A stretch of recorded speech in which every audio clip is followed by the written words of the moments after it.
Naranasan mo na bang magising sa gitna ng gabi dahil sa biglaang pananakit ng binti, Kerot? Alam ko kung gaano ito nakakainis at nakakapagod.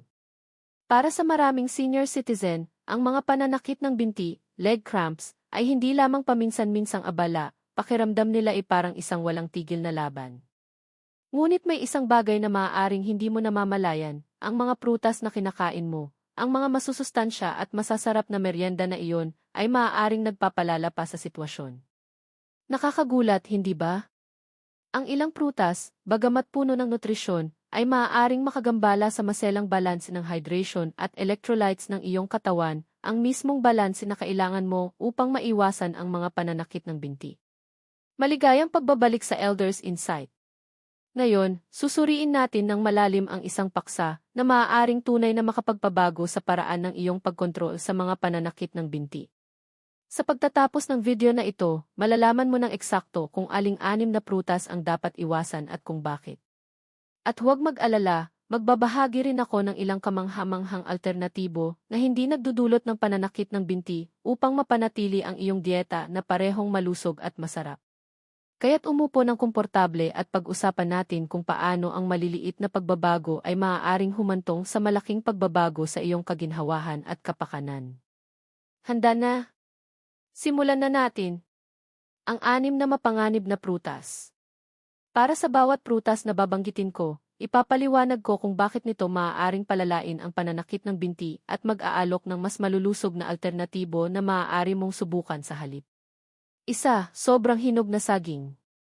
Ang mga saging ay madalas na pinupuri bilang isang superfood para sa pagpapanatili ng kalusugan ng kalamnan at may magandang dahilan para dito. Mayaman ang mga ito sa potassium, isang mahalagang mineral na tumutulong na ayusin ang mga pag-urong ng kalamnan, maiwasan ang pananakit ng binti, at mapanatili ang malusog na balanse ng mga likido sa katawan. Para sa mga senior citizen, mahalaga ang pagtiyak sa sapat na pagkonsumo ng potassium, dahil ang paggana ng kalamnan ay may posibilidad na bumaba sa pagtanda. Gayunpaman, narito ang catch, kapag ang mga saging ay naging sobrang hinog, ang kanilang nutritional profile ay nagbabago ng malaki. Sa panahon ng ripening process, ang complex carbohydrates sa saging ay nabubuwag sa simple sugars tulad ng glucose, fructose, at sucrose. Bagamat ito ay nagiging sanhi upang tumamis ang lasa ng saging, pinalalaki rin ito ng husto ang glycemic index nito, ang sukat kung gaano kabilis itaas ng isang pagkain ang mga antas ng asukal sa dugo. Kapag kumain ka ng sobrang hinog na saging, ang mataas na sugar content ay maaaring magdulot ng mabilis na pagtaas sa iyong asukal sa dugo. Maaaring hindi ito mukhang malaking bagay sa una, ngunit narito ang nangyayari pagkatapos. Ang iyong katawan ay tumutugon sa pamamagitan ng paglalabas ng insulin upang ibalik ang iyong asukal sa dugo. Ang biglaang pagbaba na ito ay maaaring magdulot sa iyo ng pakiramdam na dehydrated, isang critical na trigger para sa pananakit ng binti. Ang dehydration ay hindi lamang nakakaapekto sa kakayahan ng iyong kalamnan na mag-contract ng maayos, kundi nakakagambala rin sa balance ng electrolytes ng iyong katawan na nagpapalala sa pananakit ng binti. Ang isa pang dapat isaalang-alang ay ang sobrang hinog na saging ay maaaring mag-ambag sa water retention sa ilang mga individual, lalo na kung kinakain sa malaking dami. Maaari nitong palubhain ang mga issue sa sirkulasyon, isa pang karaniwang sanhi ng pananakit ng binti sa mga senior citizen. Kaya, ano ang solusyon? Hindi mo kailangang iwasan ng tuluyan ang mga saging, piliin lamang ang mga ito sa tamang yugto ng pagkahinog. Ang mga berde o bahagyang dilaw na saging ay mas mababa sa asukal, ngunit nagbibigay pa rin ng malusog na dosis ng potassium, kasama ang iba pang mga nutrisyon tulad ng magnesium at vitamin B6. Ang mga sustansyang ito ay nagtutulungan upang suportahan ang tamang paggana ng kalamnan, bawasan ang pamamaga, at mapanatili ang isang matatag na balanse ng electrolyte. Kung naghahanap ka ng higit pang mga opsyon na mayaman sa potassium, isaalang-alang ang pagdaragdag ng kamote, avocado, o spinach sa iyong dieta. Ang mga alternatibong ito ay nag-aalok ng malawak na hanay ng mga benepisyo sa kalusugan nang walang mga pagtaas ng asukal na naugnay sa sobrang hinog na saging. Sa pamamagitan ng paggawa ng simpleng pagbabago na ito, pagpili ng mga saging na hindi gaanong hinog, masisiyahan mo ang mga benepisyo ng nutrisyon ng prutas na ito habang binabawasan ang panganib ng mga masakit at biglaang pananakit ng binti. Ang maliliit na pagsasaayos na tulad nito ay maaaring gumawa ng malaking pagkakaiba sa iyong pangkalahatang ginhawa at kalusugan. 2. Ubas. Ang mga ubas ay isang minamahal na prutas para sa kanilang matamis at makatas na lasa at versatility sa mga merienda, dessert, at maging sa mga inumin. Madalas silang nakikita bilang isang malusog na pagpipilian dahil mababa ang mga ito sa calories at naglalaman ng mga antioxidant tulad ng resveratrol na mabuti para sa kalusugan ng puso. Ngunit bagamat maaaring mukhang hindi nakakapinsala, ang mga ubas ay maaaring maging problemado para sa mga nakikipaglaban sa pananakit ng binti, lalo na kung kinakain ng sobra. Narito kung bakit, ang mga ubas ay natural na mataas sa fructose, isang uri ng asukal. Bagamat ang katamtamang dami ng asukal sa iyong dieta ay normal, ang pagkonsumo ng labis ay maaaring humantong sa isang cascade ng mga epekto na nagpapataas ng iyong panganib sa pananakit ng binti.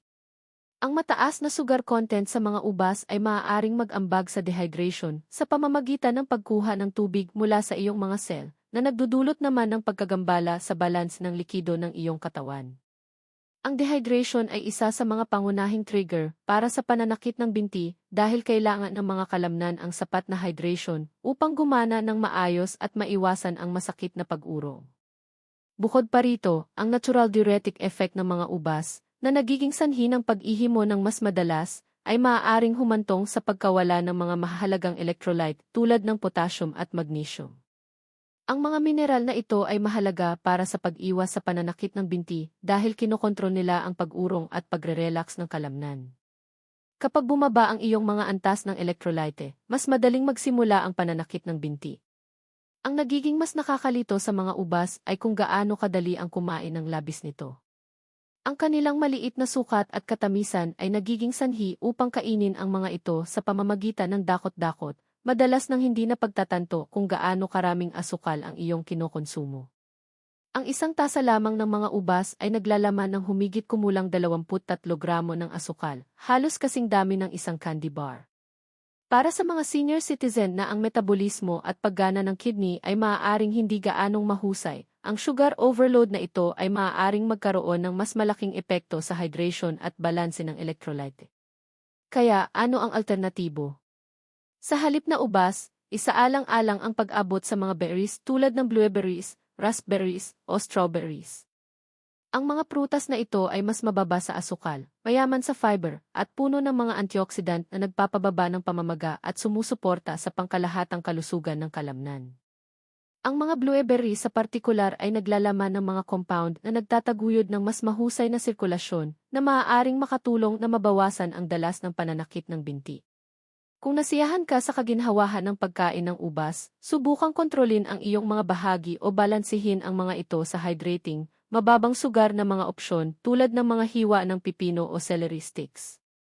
Makakatulong ito sa iyong manatiling hydrated habang pinupunan ang iyong mga cravings. Sa pamamagitan ng pagiging maingat sa kung paano at kailan ka kumain ng ubas, mapoprotektahan mo ang iyong katawan mula sa mga nakatagong panganib na idinudulot nito sa iyong mga kalamnan. Ang mga simpleng swaps at portion control ay maaaring makatulong ng malaki sa pagpapanatili sa pananakit ng binti habang nasisiyahan pa rin sa paminsan-minsang matamis na pagkain.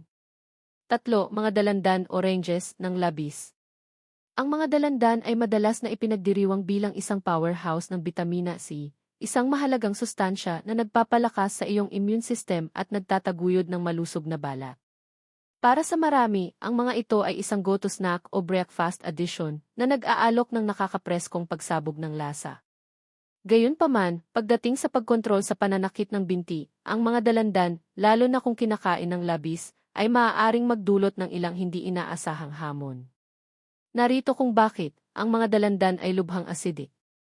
Bagamat ang acidity na ito ay hindi kinakailangang nakakapinsala sa maliit na dami, sa paglipas ng panahon maaari itong makagambala sa kakayahan ng iyong katawan na sumipsip ng calcium, isang mineral na mahalaga para sa paggana ng kalamnan. Tinutulungan ng calcium ang mga kalamnan na mag-contract at mag-relax ng maayos, at kung wala itong sapat, mas malamang na makaranas ka ng pananakit at spasms ng kalamnan. Bukod pa rito, ang mga dalandan ay naglalaman ng katamtamang dami ng natural na asukal. Ang pagkain ng malalaking dami ay maaaring humantong sa mga pagbabago sa asukal sa dugo, na gaya ng tinalakay natin, ay maaaring magresulta sa dehydration. Binabawasan ng dehydration ang likido na magagamit sa iyong mga kalamnan na nakakapinsala sa kanilang kakayahang gumana ng mahusay at nagpapataas ng posibilidad ng pananakit. Ang isa pang dapat isaalang-alang ay ang acidity sa mga dalandan ay minsan nakakairita sa lining ng tiyan, lalo na para sa mga senior citizen na may sensitibong digestive system. Ang pangangati na ito ay maaaring hindi direktang makaapekto sa iyong pangkalahatang balance ng electrolyte, dahil ang iyong katawan ay maaaring mahirapan na panatilihin ang mahahalagang mineral sa panahon ng pagtunaw. Kaya, ano ang maaari mong gawin? Hindi mo kailangang alisin ang mga dalandan sa iyong dieta ng tuluyan. Ang mga ito ay isang kamanghamanghang mapagkukunan ng mga sustansya kapag kinakain ng katamtaman. Limitahan ang iyong pagkonsumo sa isang maliit na dalandan bawat araw, o tamasahin ang mga ito bilang isang paminsan-minsang pagkain. Upang mapanatiling matatag ang iyong antas ng calcium, balansehin ang iyong orange consumption sa mga pagkaing mayaman sa calcium tulad ng mga madahong gulay, almonds, o mga produktong dairy. Kung naghahanap ka ng alternatibong mas mababa ang acidity sa mga dalandan, subukan ang kiwi o sweet bell peppers. Ang parehong ito ay mahusay na mapagkukunan ng vitamina C at iba pang mga antioxidant, ngunit walang mataas na acidity. Ang mga kiwi sa partikular ay naglalaman din ng potassium na maaaring higit pang makatulong sa pagkontrol sa pananakit ng binti. Para sa hydration, isaalang-alang ang pagpapares ng mga dalandan sa tubig o herbal teas sa halip na mga inuming may asukal. Makakatulong ito na labanan ang anumang mga dehydrating effect at panatilihing maayos ang balance ng iyong katawan. Sa pamamagitan ng pagmomoderate sa iyong orange intake at pagsasama ng mga alternatibo, maaari mo pa ring tamasahin ang mga benepisyo ng sikat na prutas na ito habang binabawasan ang mga potensyal na downsides nito. Tandaan, ang isang balansing dieta ay susi sa pagbabawas ng pananakit ng binti at pagpapanatili ng malalakas at malusog na kalamnan. 4. Pakwan, watermelon. Ang pakwan ay madalas na iniisip bilang ang ultimate hydrating fruit, lalo na sa mainit na araw ng tag-init. Ang makatas, nakakapreskong katangian at mataas na water content nito, humigit kumulang 72%, ay ginagawa itong tila isang perpektong pagpipilian para sa pananatiling hydrated. Ngunit para sa mga senior citizen na nakikipaglaban sa pananakit ng binti, ang pakwan ay maaaring hindi kasing kapaki-pakinabang gaya ng tila. Narito kung bakit, bagamat ang pakwan ay mayaman sa tubig, mataas din ito sa natural sugars. Ang isang tasa ng diced watermelon ay naglalaman ng humigit kumulang 9 na gramo ng asukal. Ang pagkain ng malalaking dami ay maaaring humantong sa pagtaas ng mga antas ng asukal sa dugo, na sinusundan ng mabilis na pagbaba. Ang pagbabago na ito ay maaaring mag-ambag sa dehydration, isa sa mga pangunahing sanhi ng pananakit ng binti. Kahit na ang pakwan ay nagbibigay ng ilang electrolyte tulad ng potassium at magnesium, ang sugar-induced dehydration na idinudulot nito ay maaaring mas malaki kaysa sa mga benepisyong ito. Para sa mga senior citizen na ang mga katawan ay mas sensitibo sa mga pagbabago sa hydration at mga antas ng asukal sa dugo, maaari itong humantong sa mas mataas na panganib ng pananakit ng binti. Bukod pa rito, ang pakwan ay may mild diuretic effect. Nangangahulugan ito na maaari kang mag-ihi ng mas madalas na humahantong sa pagkawala ng mahahalagang electrolyte tulad ng potassium at sodium. Ang mga electrolyte na ito ay mahalaga para sa tamang paggana ng kalamnan, at ang kanilang pagkaubos ay maaaring mag-iwan sa iyong mga kalamnan na mas madaling kapitan ng masakit na pananakit ng binti. Ano ang alternatibo? Kung naghahanap ka ng hydrating fruit na mas magaan sa iyong mga kalamnan, isaalang-alang ang mga pipino o cantaloupe. Ang mga pipino ay mababa sa asukal, mataas sa tubig, at naglalaman ng maliit na halaga ng potassium upang suportahan ang kalusugan ng kalamnan. Ang cantaloupe naman ay nagbibigay ng balance ng hydration at mahahalagang sustansya tulad ng vitamina C at potassium nang hindi labis ang asukal ng pakwan. Ang isa pang mahusay na opsyon ay ang coconut water. Ito ay isang natural na electrolyte drink na pinupunan ang mga antas ng potassium at magnesium habang pinapanatili kang hydrated. Ang coconut water ay lalong nakakatulong pagkatapos ng pisikal na aktibidad o sa mainit na panahon kapag mas mataas ang panganib ng dehydration. Para sa mga nagmamahal sa pakwan, hindi mo kailangang talikuran ito ng tuluyan. Tamasahin lamang ito ng katamtaman at ipares ito sa isang mapagkukunan ng protina o malusog na taba tulad ng isang dakot na mani upang patatagin ang iyong mga antas ng asukal sa dugo. Sa pamamagitan ng pagiging maingat sa iyong watermelon intake at pagpili ng mga alternatibo, maaari kang manatiling hydrated at suportahan ang iyong mga kalamnan nang hindi pinapataas ang iyong panganib sa pananakit ng binti. Ang maliliit na pagsasaayos na tulad nito ay maaaring gumawa ng malaking pagkakaiba sa iyong pangkalahatang ginhawa at kapakanan. 5. Seresa, cherries. Ang mga seresa ay madalas na itinuturing bilang isang superfood para sa kanilang anti-inflammatory properties at mayaman na antioxidant content, na ginagawa silang isang sikat na pagpipilian para sa mga naghahanap upang mapabuti ang kanilang pangkalahatang kalusugan. Ang mga ito ay masarap, versatile, at malawak na magagamit. Gayunpaman, pagdating sa pagkontrol sa pananakit ng binti, ang mga seresa, lalo na sa malalaking dami, ay maaaring hindi ang pinakamahusay na pagpipilian. Ang issue ay nakasalalay sa kanilang natural na sugar content. Ang isang tasa ng seresa ay naglalaman ng humigit kumulang 18 gramo ng asukal. Bagamat natural ang asukal na ito, maaari pa rin itong mag-ambag sa mga pagtaas at pagbaba ng mga antas ng asukal sa dugo, na sinusundan ng dehydration, isang pangunahing trigger para sa pananakit ng binti. Para sa mga senior citizen na ang mga katawan ay mas sensitibo sa mga pagbabago sa hydration at mga antas ng electrolyte, maaari nitong lubos na mapataas ang panganib ng masakit na pananakit ng kalamnan. Ang mga seresa ay mayroon ding mild diuretic effect, na nangangahulugang maaari itong magdulot sa iyo na umihi ng mas madalas. Bagamat maaaring tunog na kapakipakinabang ito para sa pagbabawas ng bloating o water retention, maaari rin itong humantong sa pagkawala ng mahahalagang electrolyte tulad ng potassium, magnesium, at calcium. Ang mga mineral na ito ay mahalaga para sa pagpapanatili ng tamang paggana ng kalamnan at pag-iwas sa pananakit ng binti. Ang pagkawala ng mga ito ng masyadong mabilis ay maaaring mag-iwan sa iyong mga kalamnan na mas madaling kapitan ng biglaang pag-urong. Ano ang alternatibo? Kung gusto mo ang seresa para sa kanilang anti-inflammatory benefits, isaalang-alang ang paglipat sa tart cherries sa mas maliit na bahagi. Ang tart cherries ay may mas mababang sugar content at kasing yaman ng mga antioxidant, na ginagawa silang isang mas mahusay na pagpipilian para sa pagbabawas ng pamamaga ng hindi pinatatag ang iyong balance ng electrolyte. Ang isa pang mahusay na opsyon ay ang pomegranate. Ang prutas na ito ay hindi lamang mas mababa sa asukal kaysa sa seresa, ngunit puno rin ng mga sustansya na nagtataguyod ng mas mahusay na sirkulasyon at muscle recovery. Ang mga pomegranate seeds ay maaaring maging isang kamanghamanghang karagdagan sa iyong dieta, maging kinakain ng mag-isa o iwiwisik sa mga salad. Kung naghahanap ka ng merienda na parehong hydrating at hindi nagdudulot ng pananakit ng binti, subukang ipares ang isang maliit na bahagi ng seresa sa isang dakot na almonds o walnuts.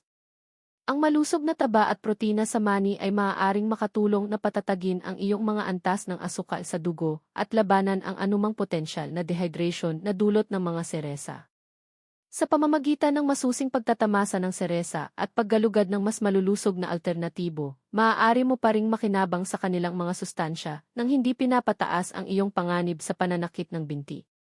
Tandaan, ang moderation at balance ay susi sa pagpapanatili ng malalakas at malulusog na kalamnan habang tinatamasa ang mga prutas na gusto mo. 6. Pinya, pineapple. Ang pinya ay isang tropical favorite na kilala sa kanyang matamis at tangi na lasa. Mayaman ito sa bitamina C at broman, isang enzyme na maaaring makatulong sa pagtunaw at bawasan ang pamamaga. Gayunpaman, pagdating sa pagkontrol sa pananakit ng binti, ang pinya ay maaaring magdulot ng ilang hamon, lalo na para sa mga senior citizen. Ang isa sa mga pangunahing issue sa pinya ay ang mataas na acidity nito. Ang pagkain ng labis na pinya ay maaaring makairita sa lining ng tiyan, lalo na para sa mga may sensitibong digestive system. Ang pangangati na ito ay maaaring makagambala sa kakayahan ng iyong katawan na sumipsip ng calcium, isang mineral na mahalaga para sa tamang pag-urong at pagre-relax ng kalamnan. Kung walang sapat na calcium, ang iyong mga kalamnan ay maaaring maging mas madaling kapitan ng pananakit. Ang pinya ay natural ding mataas sa asukal. Ang isang tasa ay naglalaman ng humigit kumulang 16 na gramo ng asukal. Bagamat hindi ito maaaring mukhang labis, ang pagkonsumo ng malalaking halaga ay maaaring humantong sa mga pagtaas ng asukal sa dugo na sinusundan ng mabilis na pagbaba na nagdudulot ng dehydration. Isang pangunahing trigger para sa pananakit ng binti. Para sa mga senior citizen na mas madaling kapitan ng mga pagbabago sa hydration at mga antas ng electrolyte, maaari nitong lubos na mapataas ang panganib ng pananakit ng kalamnan. Ano ang alternatibo? Kung nasiyahan ka sa katamisan at tropical na lasa ng pinya, subukang lumipat sa papaya o cantaloupe.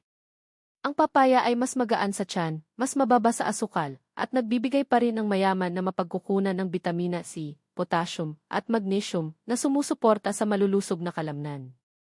Ang cantaloupe naman, sa kanyang mataas na water content at balanced nutrients, ay isa pang mahusay na opsyon para sa pananatiling hydrated habang iniiwasan ang downsides ng pinya. Para sa mga nagmamahal sa pinya, ngunit gustong bawasan ang mga epekto nito, isaalang-alang ang pagtatamasa nito sa mas maliit na bahagi at pagpapares nito sa isang mapagkukunan ng protina tulad ng yogurt o mani. Makakatulong ito na patatagin ang iyong mga antas ng asukal sa dugo at bawasan ang panganib ng dehydration. Sa pamamagitan ng pagmomoderate sa iyong pineapple intake at paggalugad ng mga alternatibo, maaari mong tamasahin ang tropical flavors nang hindi na kompromiso ang iyong kalusugan ng kalamnan. Tandaan, ang pag-unawa kung paano nakakaapekto ang ilang mga prutas sa iyong katawan ay ang unang hakbang patungo sa pag-iwas sa pananakit ng binti at pagpapanatili ng iyong pangkalahatang kapakanan. Mga praktikal na tip para sa mga senior citizen. Ngayong alam mo na kung aling mga prutas ang dapat iwasan o limitahan, ituon natin ang pansin sa mga praktikal na estratehiya na maaari mong gamitin upang epektibong maiwasan at makontrol ang pananakit ng binti. Ang mga tip na ito ay partikular na idinisenyo para sa mga senior citizen na tumutugon sa hydration, nutrisyon, aktibidad at mga gawi sa pamumuhay. Suriin natin ng mas malalim kung paano mo mapapanatiling malusog at walang pananakit ang iyong mga kalamnan. 1. Manatiling hydrated sa buong araw. Ang dehydration ay isa sa mga pinakakaraniwang sanhi ng pananakit ng binti. Habang tumatanda tayo, bumababa ang kakayahan ng ating katawan na makaramdam ng uhaw, na nagpapadali sa pagiging dehydrated ng hindi namamalayan. Maaari itong humantong sa mga imbalances sa mga likido at electrolyte na kailangan ng iyong mga kalamnan upang gumana ng maayos. Simula ng iyong araw sa isang baso ng tubig at gawing ugali na uminom ng regular sa buong araw. Maghangad ng 8 hanggang 10 tasa ng tubig araw-araw. Ngunit tandaan na maaaring mag-iba ang iyong mga pangangailangan batay sa mga salik tulad ng antas ng aktibidad, panahon, at pinagbabatayan ng mga kondisyon sa kalusugan. Kung hindi ka naaakit sa plain water, subukan ang mga opsyon na ito. Infused water, magdagdag ng mga hiwa ng pipino, lemon, lime, o ilang dahon ng mint para sa lasa. Herbal teas, ang chamomile o peppermint tea ay maaaring maging nakakapresko at hydrating. Coconut water, isang natural na electrolyte drink na pinupunan ang mga nawawalang mineral tulad ng potassium at magnesium. Iwasan ang mga inuming may asukal o labis na caffeine dahil maaari silang mag-dehydrate sa iyo. Magtabi ng bote ng tubig bilang isang visual reminder na humigop sa buong araw. 2. Panatilihin ang isang balanced electrolyte intake. Ang mga electrolyte tulad ng potassium, magnesium, calcium, at sodium ay mahalaga para sa tamang paggana ng kalamnan.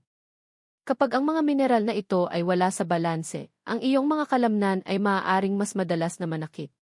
Tingnan natin kung paano mo maisasama ang mga sustansyang ito sa iyong mga pang-araw-araw na pagkain.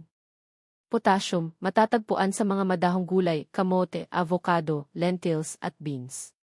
Tumutulong ang potassium na ayusin ang fluid balance at tinitiyak ang maayos na pag-urong ng kalamnan. Magnesium, matatagpuan sa almonds, spinach, pumpkin seeds, at whole grains tulad ng quinoa. Tumutulong ang magnesium na i-relax ang iyong mga kalamnan at bawasan ang pamamaga. Calcium, mahalaga para sa paggana ng kalamnan. Ang calcium ay sagana sa mga produktong dairy, fortified plant-based milk, broccoli, at kale. Sodium, bagamat mahalagang limitahan ang sodium upang maiwasan ang mataas na presyon ng dugo, ang maliit na halaga sa iyong dieta ay tumutulong na mapanatili ang hydration at paggana ng kalamnan. Dumikit sa mga natural na mapagkukunan tulad ng sea salt o broth. Kung hindi ka sigurado tungkol sa iyong kasalukuyang mga antas ng electrolyte, makipag-usap sa iyong doktor tungkol sa kung ang isang suplemento ay maaaring makatulong. 3. Kumain ng katamtaman at magpares ng mga pagkain ng matalino. Kahit na ang mga malulusog na pagkain ay maaaring magdulot ng mga isyu kung kinakain ng labis. Halimbawa, ang mga prutas na mataas sa natural na asukal ay maaaring makagambala sa iyong mga antas ng asukal sa dugo at hydration. Dumikit sa mga bahagi ng halos isang tasa ng prutas bawat pagkain o merienda. Upang balansehin ang iyong mga pagkain, ipares ang mga prutas sa protina o malusog na taba. Halimbawa, pagsamahin ang mga hiwa ng mansanas sa almond butter para sa isang kasiyasyang merienda.